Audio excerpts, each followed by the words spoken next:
et ne constitue en aucun cas une imposition, ni des belligérants, encore moins des puissances étrangères. La Constitution a été conçue pour assurer le bon fonctionnement des institutions de la République, prévenir les conflits internes, promouvoir et consolider la cohésion et l'unité nationale, garantir les libertés publiques, promouvoir l'état de droit, empêcher les dérives dictatoriales et garantir une alternance démocratique régulière. En outre,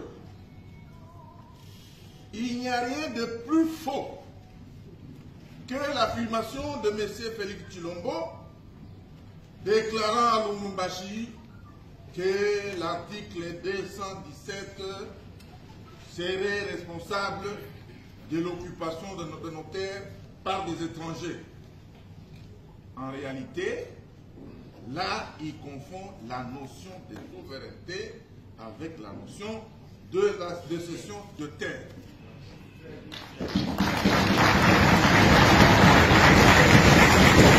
Aujourd'hui, de rappeler que dans notre pays, selon l'article 214, alinéa 2 de la Constitution, aucun millimètre, je dis bien aucun millimètre du territoire national ne peut être cédé à quiconque sans l'accord préalable du peuple congolais consulté par référendum. Voilà. Disposition de la Constitution du 18 février 2006 n'empêche M.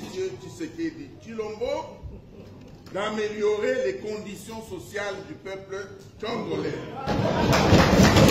Notamment en garantissant une rémunération décente pour nos militaires, une rémunération décente pour les policiers, les enseignants, les médecins et autres agents et fonctionnaires de l'État, en donnant à la population l'accès à l'eau potable, à l'électricité et à des soins de santé de qualité, en stabilisant les taux de change, en construisant et en réhabilitant les routes, en régulant la circulation routière pour contenir les embouteillages, en régulant la circulation routière pour contenir les embouteillages, en récupérant Bunagana,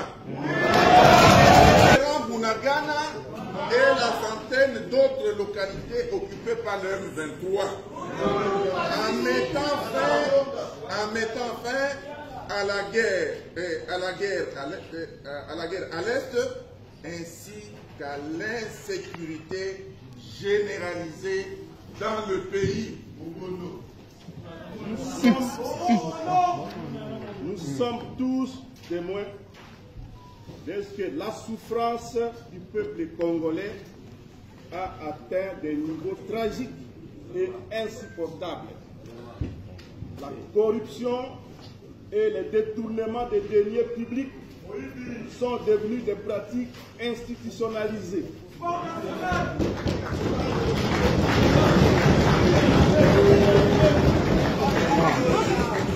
L'espace de liberté s'est gravement rétréci. La répression contre l'opposition a conduit jusqu'à l'ignoble assassinat de l'honorable Chérubin Okende.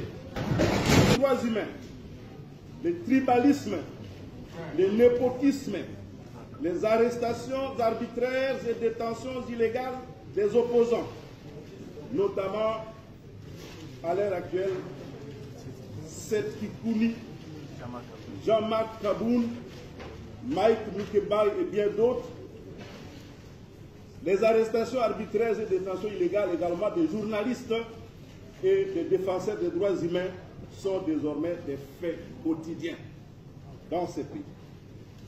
Le changement de la Constitution voulu par M. Tshisekedi Tshilombo intervient dans un contexte de crise profonde.